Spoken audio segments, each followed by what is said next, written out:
Hello, everybody. Good evening. Hello, Masrat. Hello, Dia. Welcome, everybody, to this session. Yes. Hello, Subhashri. And hello, all of you who have Hello. been here waiting for the session. A warm welcome to all of you on this evening. And I'm Masrat Khan here, CEO of Maharashtra Dyslexia Association. And with me are Subhashri Mukherjee of First Step Remedial Education Center and Dia Basu from MDA. So, Dia will first do her presentation, uh, uh, wi- and then it will be followed by Subhashri's presentation. At the end of it, we'll have 10 minutes for question and answers. As and when you have any questions, you can keep putting them in the chat, and we'll take it up at the end. So for those who are first timers and who have not interacted with Dia and Subhashri earlier, Dia is a senior psychologist at Maharashtra Dyslexia Association. At present, she is post, let me put it as post, pandemic. She moved to Kolkata, and she is working remotely from for MDA from there. She is since January. She is working with Subhashri Mukherjee of First Step Remedial Center, where she is doing assessments. And yes, she's a trainer, facilitator. She does all workshops, webinars, and she's fantastic. So you're going to have a great time, listening to what Dia has to share with all of you. And our next speaker, as I said, is Subhashri Mukherjee. She's a special educator. She's an Orton Gillingham trained dyslexia teacher. She, uh, of course, is based in Kolkata, and she has been running her center where she provides all kinds of services. And yes, and Subhashri too has a whole range of, things to share with you. So both Dia and Subhashri, over to you. We'll begin with Dia now.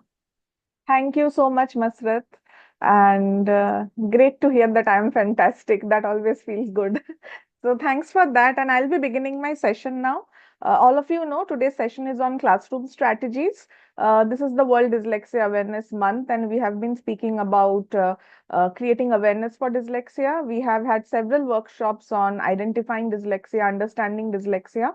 We are now focusing more on the solutions. We did have a session last time on remediation, what that means, and today we are focusing on the classroom management strategies, which is very important because teachers, how they can help is crucial for students. A lot of students struggle in the classroom, so that's our focus today. So let me share my presentation with all of you. So we will have a look at what's on our agenda first. So to begin with, we will have a look at some of the academic and behavioral challenges that students face in the classroom, and we will keep it interactive. So I will request, all of you to write in the chat box so that I also get an idea about some of the challenges that you see. Some of you could be parents also over here, and we could also be, having classroom teachers over here. So if you are observing a class, you can think about your class and respond. Parents can think about their children and write. And if you're even working with individual students, think from their perspective and write. Then I will be sharing some inclusive teaching learning practices which can be really useful, and some tips on classroom management. So, beginning my session, the very first question that I have is, what are some of the difficulties you have observed in your students in class? I've put it in class, but like I said, even if you're working with one student, think about that student and write about some of the difficulties observed. Everyone can use the chat box and respond. I'll give you a minute.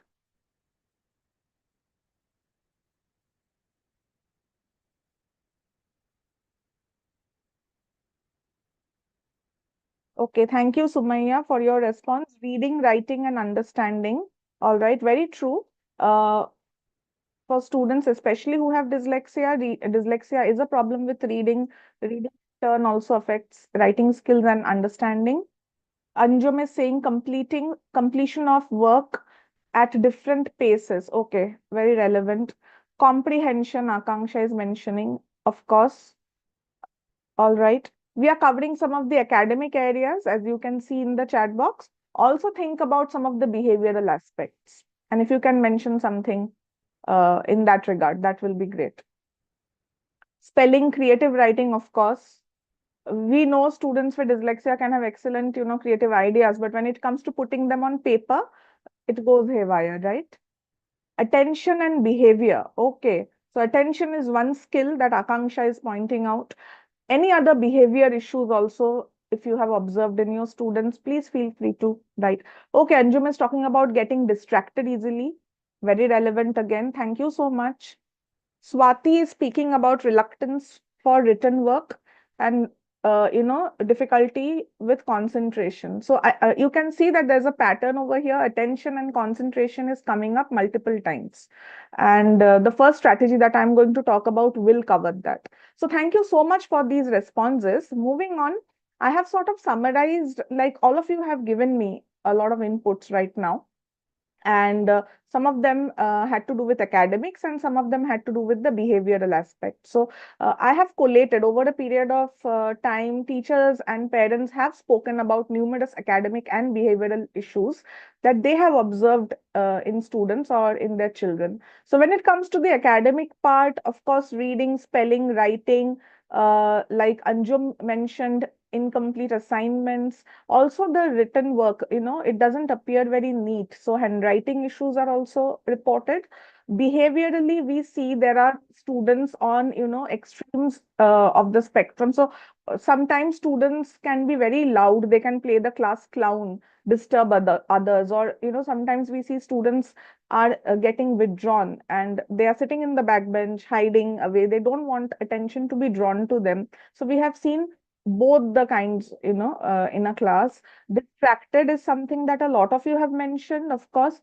We also see students who are fidgety. Now, there can be, students with other issues also, apart from dyslexia, who can also fidget, like ADHD. But, this is something that we do observe in classes, right? Then there are students who daydream. They seem like they are lost in their own world, thinking about something, looking outside the window. Like I said, some students move around the class. They cannot sit at one place. And sometimes students get so frustrated that they start back answering. They can, also there can be physical aggression. We see that also happening.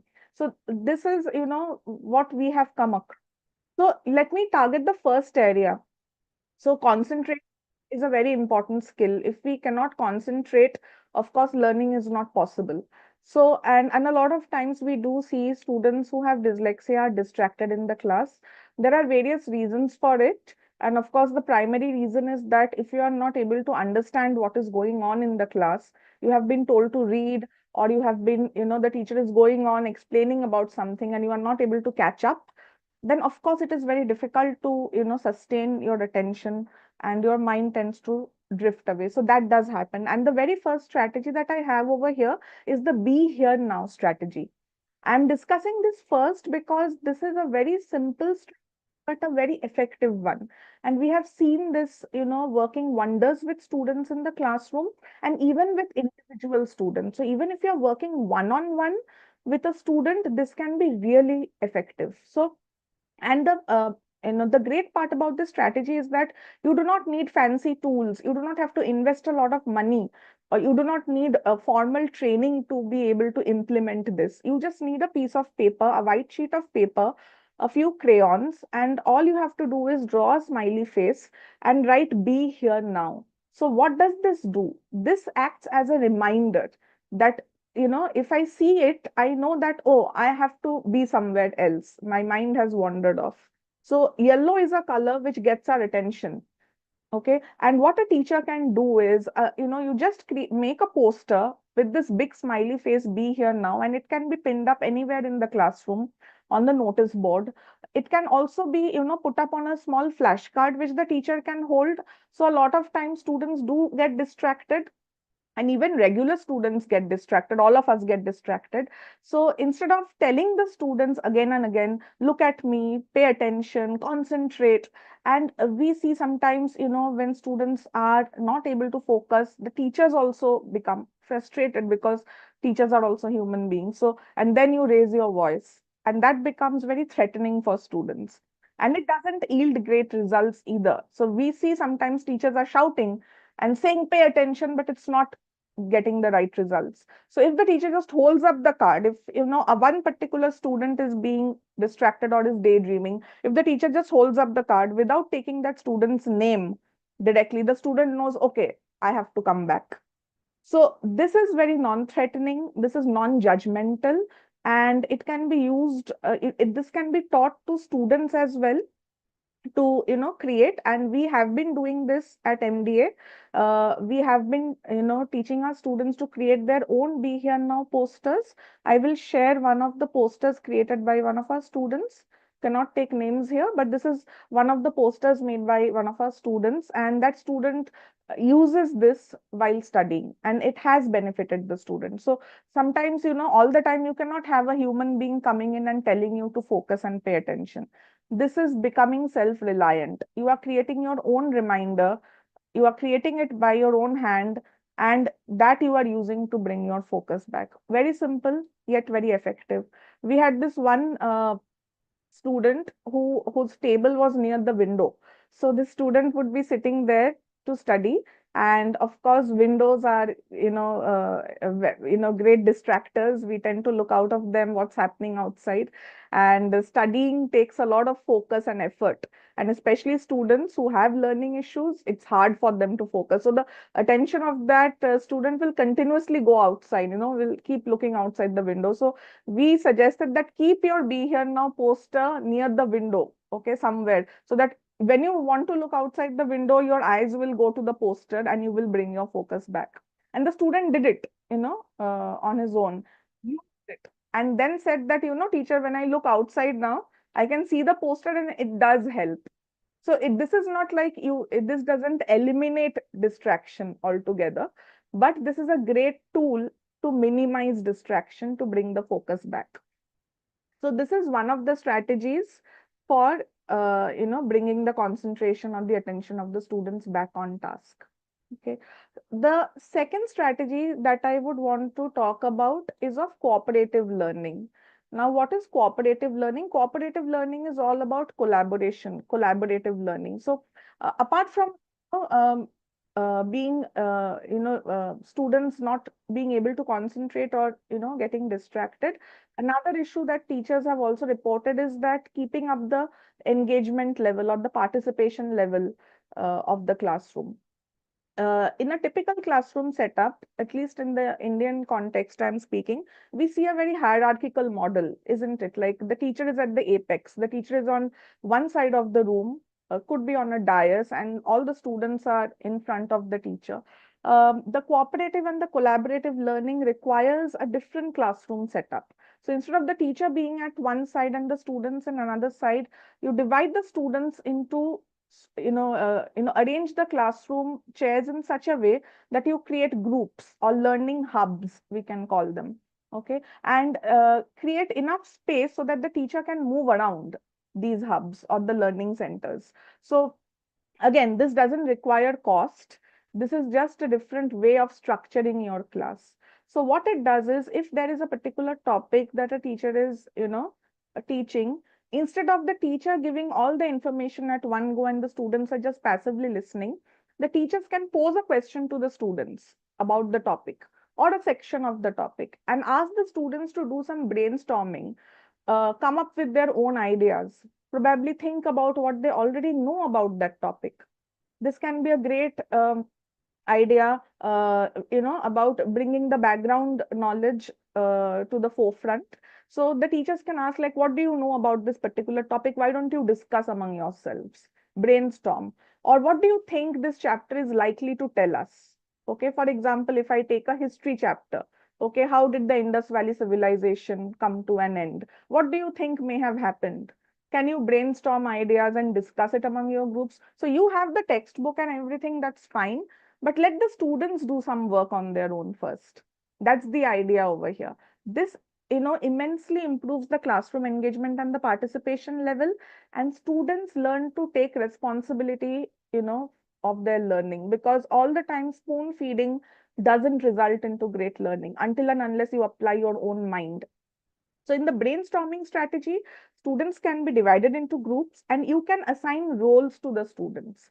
So I have written 4 roles over here. This is not an exhaustive list. You can create multiple roles creatively. Students can come up with their own. For example, one of the student in the group, or 2 students, if it is a bigger group, can take up the role of a speed captain. For example, that is the title or the designation given to them. Their job could be prompting ideas. Couple of students can act as supporters, like they are encouraging others, or, ensuring that everybody is on the right track. People are not discussing about, oh, did you watch that movie on the weekend? You are on track. You are still discussing about the Indus Valley civilization. So, ensuring that is happening. Then we have created these names, you can create your own names. There can be a synergy guru, who is encouraging members to build upon one another's ideas. So you are acting as a moderator of the group, okay? And there can be someone to write down the ideas. So what does this do?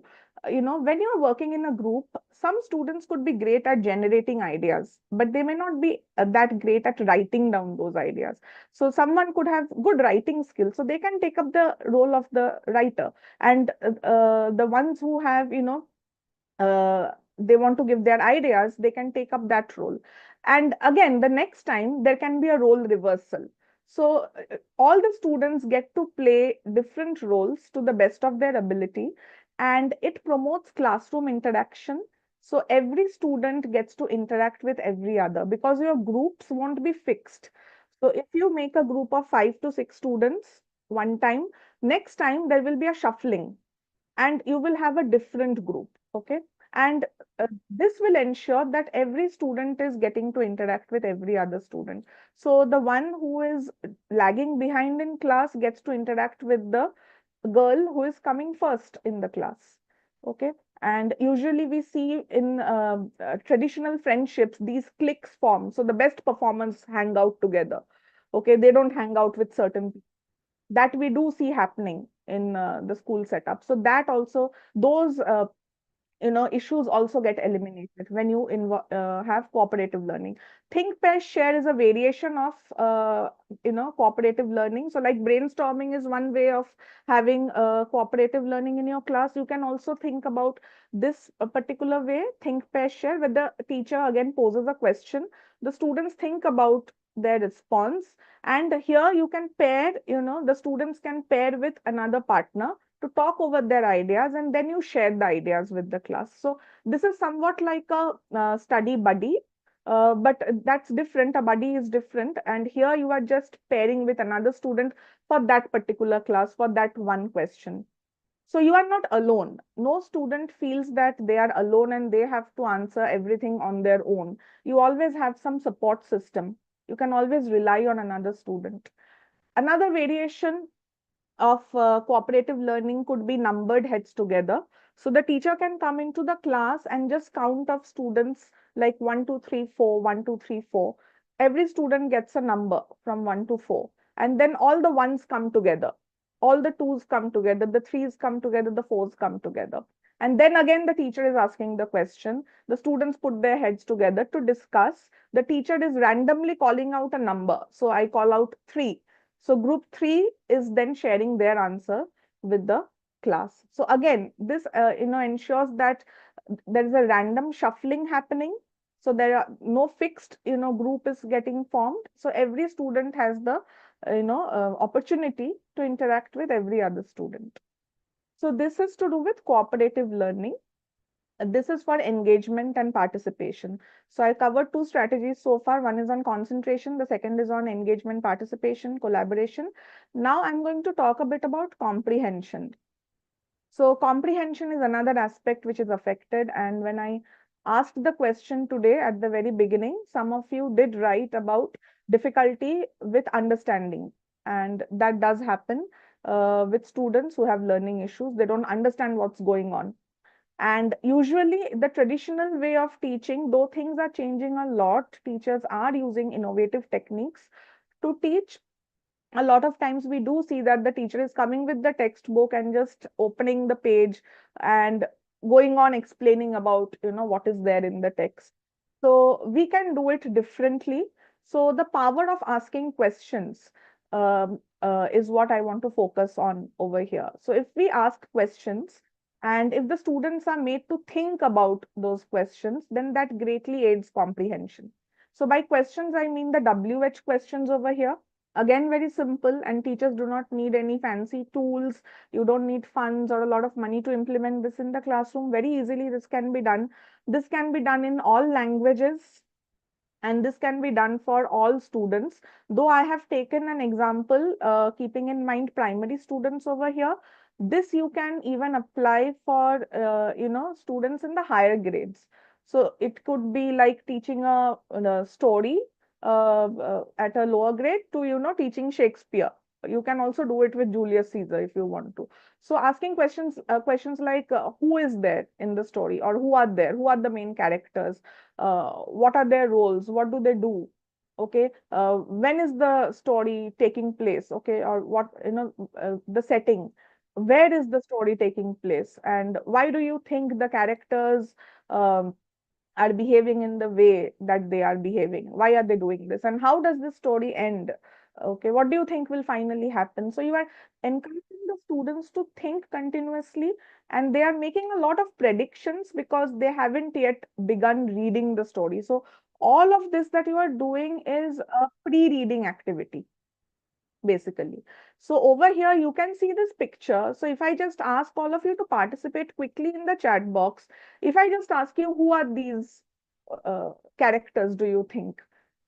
And what are they doing? Please participate in the chat box, everyone. You make your own predictions so we know how does this actually work. Sorry to interrupt, Dia. Yes, You have only 1 minute more remaining. Then we I'll need like 3-4 minutes, then I will. okay, 3-4 minutes Or granted. maybe 5 minutes. I No, need no, some no, you extra can't, you time. can't. You're not taking away Shubhashi's time. Okay, so any responses? Okay, so I'll move on because there is less time over here. So basically, I hope all of you understood the importance of asking questions. Two cats fighting for a cake, Anjum is saying, and absolutely. So when you then actually show the story to the students, okay, there is an interest. You would want to know what actually happens. Whatever prediction the students made, is it on the same lines, or it's a different story. So I'm not going to read out the story. You can just quickly glance through it. So it is about two cats who fight over a piece of cake, and then a monkey passes by and wants to settle their quarrel. And then the monkey is basically very smart, and says that I'll give you equal pieces, so let me make two equal pieces, and he keeps nibbling from each piece and till there are very small pieces left, and then the monkey says, oh, I cannot give you such small pieces, and the monkey eats up. So there's a third character which is not part of the picture, so the students will be glued to know, oh, this is unexpected, this is not what we predicted. So that's the third strategy. So some of the things to keep in mind is that do provide systematic explicit instructions for tasks that classroom teachers should remember. You may have to explain things a number of times using a variety of methods. Don't expect, when it comes to students with dyslexia, do not expect the same quantity of written work or reading work from them, because that is their challenge, right? They won't be able to do as much as other neurotypical students are doing. And if required, and it is a great tool. So the cooperative learning strategy was all about that, providing a buddy when required, pairing students together, that takes the anxiety away, and also providing students with notes, photocopies of notes, because copying can be a really uh, you know task, a laborious task for students with learning issues. So that's about it. Masrat, I'm done with my part, and now it's over to Subhashri. Thank you so much, Dia. Bang on. Yes, Thank and Subhashri, you have another 25 minutes start beginning now. I'll give you a reminder 5 minutes before your time is up. Sure, ma'am. Thank Okay? you. Oh, Okay, good evening, everyone. This is Subhashri. First of all, I would like to thank Tia for the wonderful presentation. And she has already talked a lot about strategies, what we can use in the classroom, the cooperative learning, brainstorming, and what ideas that we can use. And so now what I am going to do is I will be sharing small tips and strategies class-wise, like what we can do in the primary and elementary sections, what we can do in the middle school, and what we can do in the high school. Small skills and strategies that will be helpful for every one of us. Now, when we are talking about classroom intervention strategies, right? So, in a typical classroom, in the Indian scenario, when we are talking about a typical classroom, has almost 50 to 60 children in a traditional school. And in the new age, new era school, so we have 20, 25, 30 children at the minimum. And in the elementary and the primary sections, so if a child is showing some signs or symptoms of reading difficulties, or a child is found to be at risk, because we know that we can screen the child as early as in kindergarten.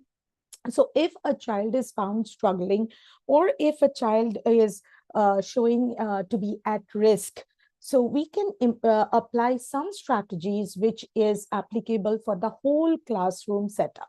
So to develop the skills among the children who are struggling, and also it will be helpful for the children, those who are regular readers, that will add up to their skills. Now, we all know that children with dyslexia mainly has low or no phonological awareness. That is the basic of their struggle, base of the struggle. So here, we can, in a small classroom setup, in the lower elementary or primary classroom, we can have a circle time. These activities can be done at least 10 minutes in a day, every day, which will be helpful for the children who are at risk, and it will be useful for the children who are growing and emerging readers. So phonological awareness activities like rhyming, alliteration, breaking the words into syllables, blending sounds to form words, and breaking words into sounds. So these, without any visual cue, these will be all auditory drills, all listening skills, which will help the child to develop their phonological awareness. It will also build the listening skills for the children. So we can make a circle of all the children, and then we can clap and say, okay, today we will be rhyming. Each one will come up with a word that rhymes with a word I give as a teacher. Or children can take turn to get a word, and other children can rhyme with it. Many children will have difficulty with the rhyming words. As teachers, we can teach them what exactly rhyming words are. So it can be a 1 minute or 2 minute activities. Rhyming words can be done with nonsense words also. It doesn't have to be real words all the time. Alliteration, like which words, if I say a sentence, which words are starting with the same sound, listen to it. Breaking the words into sound, any word, look at the room, what word you can find, what name you can find, say the name, try to break the word into its sounds. So coming up with words having two syllables, compound words, playing with that, like classroom, that is a compound words, it has two syllables. So clapping the syllables, breaking the words into syllables, identifying the sounds in the words, and it can be done in any language. So it is not basically one language based. We can develop the awareness in whatever language the child is speaking. Now, sequencing activities. We can do counting words in a sentence. This counting words in a sentence can build the skill for future note-taking strategies. So when a teacher says a sentence, suppose the black cat, the students can start counting the black cat. So there are 3 words in a sentence. To memorize, to remember and recall that there are 3 words in a sentence. So once the teacher says, the student repeats, and then the student says it back, it gives the student an auditory memory, the sequencing. So in future, taking dictation, note taking, those are helpful in this case. Now, memory games, we can play memory games. All of us know, like names with fruits, vegetables, then pattern recognition. With any kind of sounds, it can be done with any kinds of sounds. It can be done with any kind of visual cues. Remembering the pattern, recognizing that develops their sequencing skills. And it can be done in the circle time, and it can be done in 5 to 10 minutes every day. We can teach them word families. So when we are doing spellings, so generalizing the spellings in a family of words like at family, n family, like oat words, 8 words, we can generalize them and teach them the spellings that will help them to develop the visual memory, the auditory memory, highlighting the portion of the words that we are teaching. So rhyme recognition, spelling words with the same patterns, teaching them in this way in the primary section will help children, those who are at risk, and also the children, those who are regular readers, will also be benefited. Now, in the primary section, we need to develop the print concept also. We need to tell them that each word that they are reading, each text has its own meaning. So comprehension starts from this level. I say the red cat, so that also has a meaning. So text has meaning and it is what we read. Then book orientation and handling. How do you hold the book? This is the title of the book. This is the way we hold the book. This is the way we read a sentence. Text directionality, that it goes from left to right. Knowledge of words, phrases, and sentences. These can be developed using decodable text, using small readers, primer, pre-primer readers. And these can be helpful for children to develop their reading skills, reading and develop their word recognition and sentence learning skills. It will also help them to develop their comprehension skills. So if I ask, when do we start comprehending? The moment we start reading one word, we can comprehend from that word. So words, phrases, and sentences all taken together, we can start comprehension strategies over there. We can teach them how to decode the meaning. So we need to avoid strategies and prompts like this, that, okay, look out for the picture and then read the words. Children are very smart. Children with dyslexia, they're really smart. They are intelligent. So sometimes what happens, you will see that children are able to fluently read the chapter or a passage without any difficulty. So that happens if they are very good visual learners or if they are very good auditory learners. They may have heard somebody reading it out to them, or they may have visualized some of the words, or there are too many pictures in the book. So they will decode the words from the picture. They will guess the words. So look at the picture and guess the word and skip the word, keep on reading, or hunt for sight words, or try a word, guess a word. So instead of making them guess a word, we need to give them the tools to decode the word attack strategies that we can teach them at this level. So if we start from the basic level and teach them the word attack strategy, so when they go to the higher grade, they have the tools to read the bigger words, the longer words, instead of guessing at them. Now, when we reach middle school, so those are the strategies that we can practice in elementary and primary school. Now in middle school, now many of you have written in the chat box that comprehension is a big factor. Some children, they can read fluently, but they cannot comprehend. That can be due to the various reasons, because comprehension is the final outcome of a lot of process like decoding, understanding the meaning, if you have the proper vocabulary, if you have the prior knowledge. So all these play a huge role in comprehending a text. Now, connecting prior knowledge, like as Dia was telling, if we talk about connecting the story to the prior knowledge that the child has, then it will be difficult. It will be easier for the child to comprehend the story. Now, as for an example, like I am teaching today about submarines. Now, the child does not know what a submarine is. So, no matter if the child is able to read the passage or you are explaining the passage, it will be difficult for the child to comprehend, difficult for the child to understand the vocabulary. So, when we have the book or the passage, talk about the heading, talk about the topic, talk about the picture, connect the prior knowledge of the child with the topic, and then move on. Finding the main idea of a passage and a paragraph. If we teach them to find the main idea of each of the paragraph of a long text, then we will in turn teach them to summarize the paragraph. Then what are the supporting details? WH questions. Dia has already talked about it in a very nice way. She has explained it very well, how we connect WH questions to the story, the problem, the solution, the setting, what is happening.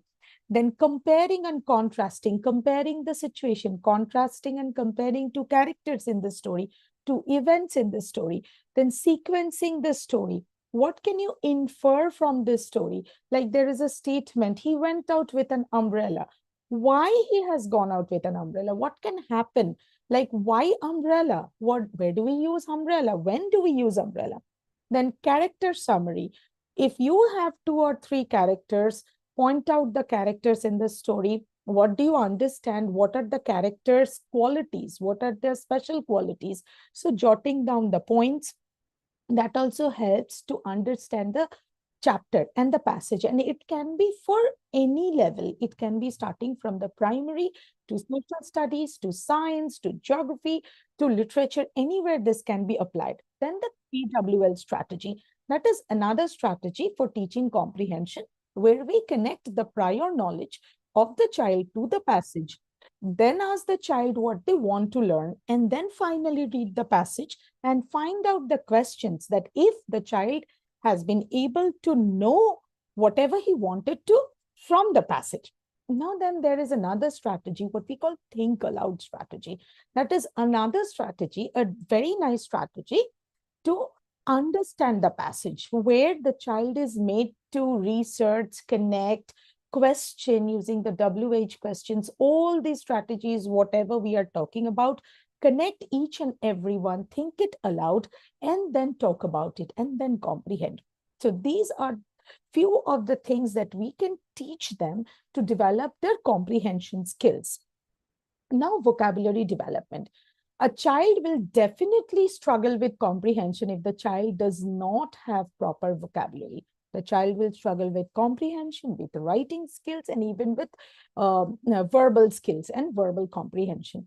So teaching the vocabulary words explicitly. Now, when we are teaching a passage, there will be some words that are unknown to the children. So if we talk about those words even before we start the passage, like where did the word come from, the synonym of the word, the antonym, and how to apply those words in our regular life. How do we use those words in sentences, in oral sentences and written sentences? That can help the child to develop the vocabulary and understand the meaning of the word. Then we have mind mapping and writing skills. Mind mapping, Dia has talked about brainstorming. So mind mapping is another way of graphically representing a chapter or a passage or a story. It can be applied at any grade level. Then we have the writing skills, how to write a sentence, how to write a basic paragraph, how to write a narrative, how to write an informative text. So those skills have to be taught very explicitly to the children.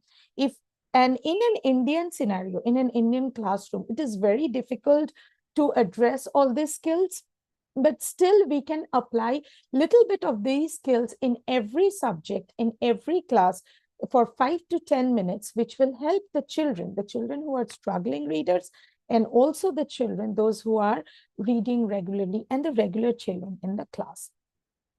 Now, the basic support that we can provide.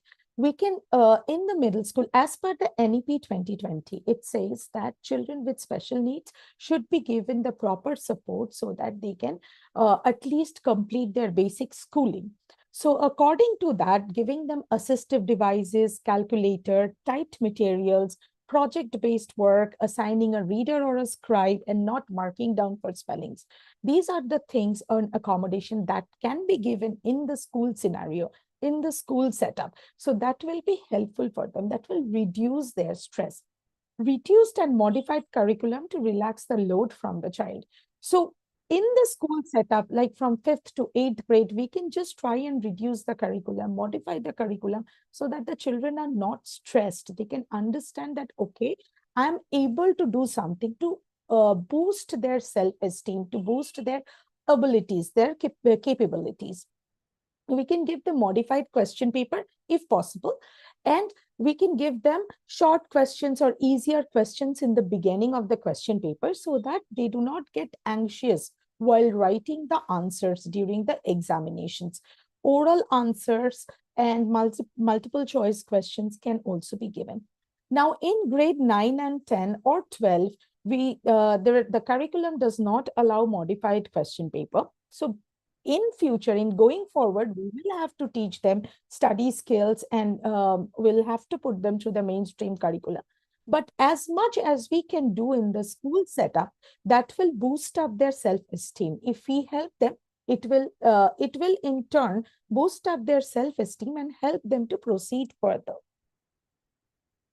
In high school, we can teach them note-taking strategies, because as and when they're growing, they need to take notes, they need to write down, they need to prepare. Another thing that I would like to mention, that children with dyslexia have reading difficulties and writing difficulties. Now, all these strategies that we are talking about right now here are the classroom strategies, but these strategies are not complete for them if they do not get the proper remediation, the reading and the writing remediation that actually they need. These are the supporting things. With these, we can give them the support to maintain the curriculum, to perform in the school. But without the proper remediation that they need, their reading and writing intervention, it will be difficult for them to understand these also. So we can teach them note-taking strategies. We can give them printed materials, as Dia has already said. It is difficult for them to take running notes. So we can give them some printed materials. We can give them audio recording of the classes. We can give them video presentation. Like, this is the video of the class. You can listen to it, because some learners are very good auditory learners. They can at least take something in from there. And we can help them to develop the vocabulary, as in the middle school, the word origin and the meaning of the word, the synonyms, the antonyms, and the application of the word. And another strategy, which is a very famous study skill, which can be used in the higher classes, which we call SQ3R, which is S stands for survey, Q stands for question, and the 3 R's are read, recite, and review. So what is this actually? In short, when you are given a passage, it can be applied in a flipped classroom. That, okay, tomorrow we are going to do this. You read the topic, you survey, research about the topic, come back to the class.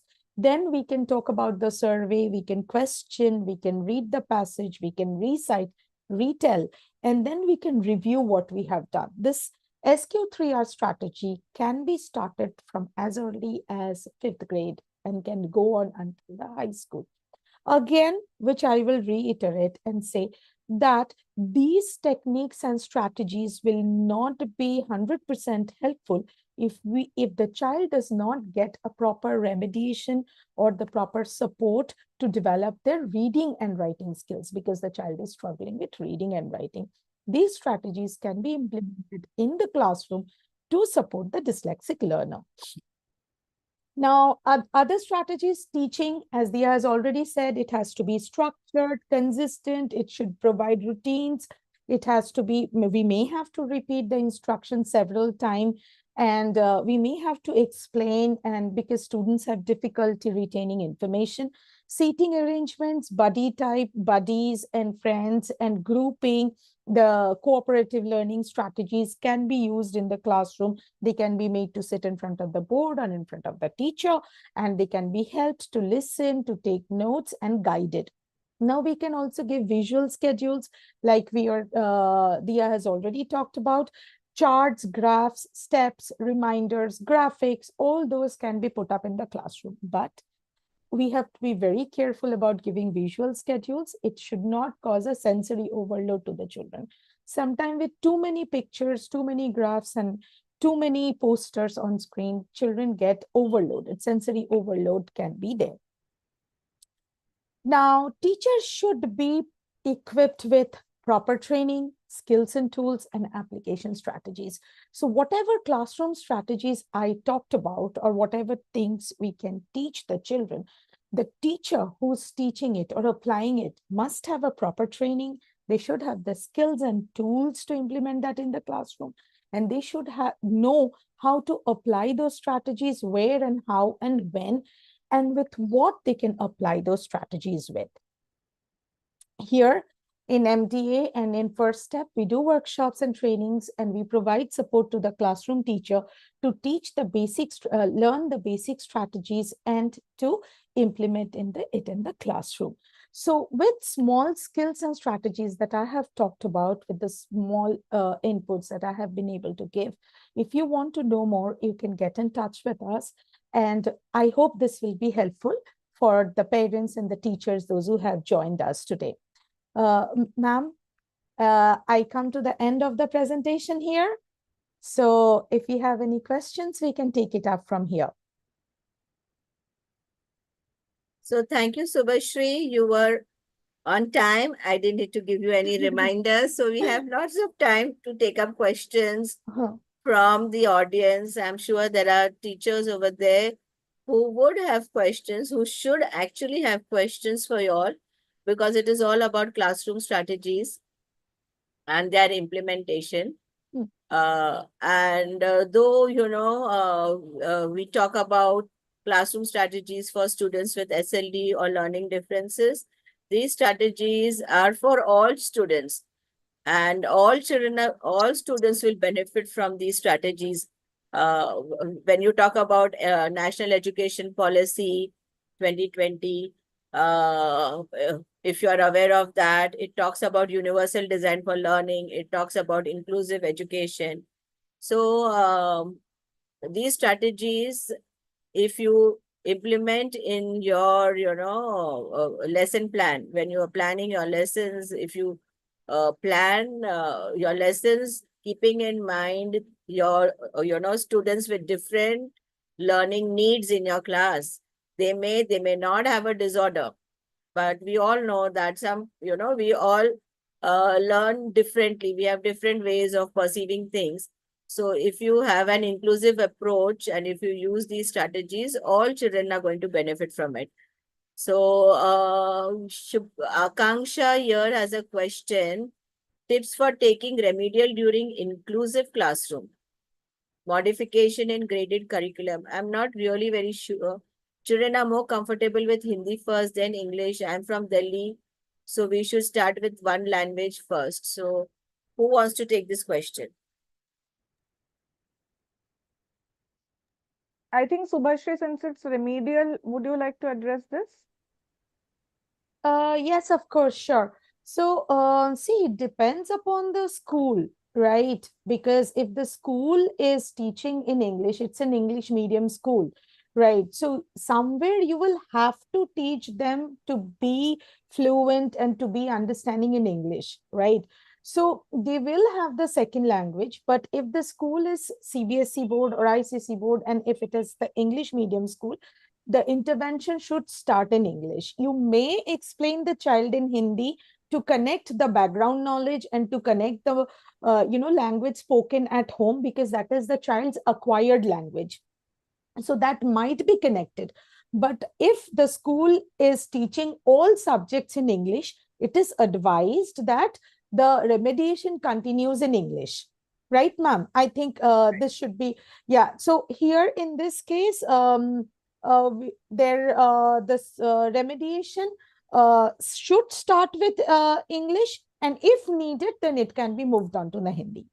Right. So I just want to add here that if the students are in an English medium school, right? It's expected that the children learn English, and if they are first generation English learners, the only place where they will learn English is in the school, because they would go back to a home environment, and possibly a neighborhood where English is not spoken or not heard of. So, I mean, if the teachers also, because the child does not understand English, start talking and explaining to the child in Hindi, how is the child going to learn the English language? So, we need to understand that. We learn through listening. Okay, listening skill is what develops first. So, whatever language we pick up is through listening. Reading, writing come later on. So if the child is not going to hear a particular language, how is the child going to pick up that language? So yes, if you need to explain something, we say first simplify, the language. You can use, videos. Now we have so many, things at our disposal. So you can use videos, images, pictures while explaining. You can dramatize, you can role play. uh, you use your non-verbal gestures to explain. And if still your child is not able to understand, then you could, use one or two, words. It could be Hindi, it could be Urdu, it could be Gujarati, Marathi, Kannada, whichever language is familiar with, and whichever language you are comfortable with, along with your student. But the thing is, we have to understand that for children who have a learning disorder, like dyslexia, the problem lies in the with the language, right? So just learning one language is very, very difficult and cumbersome for them. So if you are going to, use two languages with them, it can be very confusing for them. It could confuse their brain. If you do not have a language issue, children will, learn multiple languages at the same time. They can, move from one language to another. There are children who have that, ability to pick for languages. But for somebody who's struggling with one language, and now you have this child going to an English medium school, you want that student to study in English. But if you are not going to expose that student to the English language, it's going to be futile. I hope, Akanksha, you have got the answer. Yeah, thank you so much, Right. ma'am. And Pleasure. if you when children come very young to us, when they are 5, 6 years old, and they are just not able to get the English language, parents have put them in an English medium school, and their problems are really very, very severe. In spite of remediation, they are not able to pick up the English language. Then we advise the parents, and the child is very comfortable with the mother tongue. Then we advise the parents to shift the child to the school which is providing instruction in the mother tongue, and child is comfortable. And we have had parents who paid heed to our advice, changed the school to the medium of instruction the child is comfortable with, and they got back to us saying that just putting the child in a school where the child was comfortable with the language, we could see a whole lot of change in our child. The comfort, he was relaxed, that stress, tension, all those things taken care of. And because he had to, speak in the same language and read in the same language, like reading was an issue. Like if you have a learning disorder, reading is going to be an issue. But because of the comfort level with the language, a lot of uh, stress areas got taken care of. Swati has a question: how to deal with the students who are too much disruptive while teaching, even after using the be and now strategy? So, who would want to take this question? Dia, do you want to take it? Yes, I'll take that, Masrat. So Yes, so the be here now strategy may not work for all students, and that's a great question. So you may have to look into what are the triggers for this particular student, what is causing the disruption. Is it only happening in the class, or is it also continuing at home? So you may have to look at the behavior of this particular student if be here now, or you may try some other accommodations, giving that student some more time, pairing that student with someone else, so that if the student is not able to comprehend, someone is there to help that student out. Try multiple things. If accommodations, strategies are not working out and the student continues to be disruptive, then consult a professional, consult the school psychologist, talk about this behavior, keep the parents in the loop, talk to the parents that this is how the student is behaving in the classroom, and then taking the advice of the school counselor, take it ahead, maybe talk to a psychologist, go for a consultation, and see what happens next. Okay. It could be something more, it could be something more than a learning issue. It could be an attention issue, or an issue to do with hyperactivity. We don't really know. It could also be an emotional issue. It could be adjustment issue. Something could be going on in the family. There can be multiple things, but that needs to be looked into, basically. Hope that answers the question, Swati. Yes, ma'am. Thank you so much. Great. Okay. I don't see any more questions. Any comments, remarks? We have 3 more minutes before it's 7. So, no.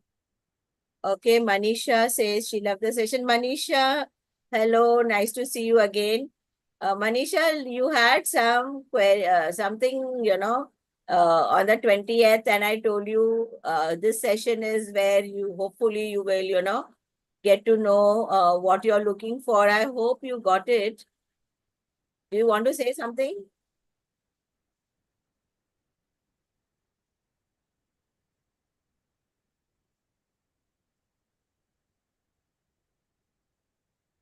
Okay, Manisha. I don't think she's here. Is she here now?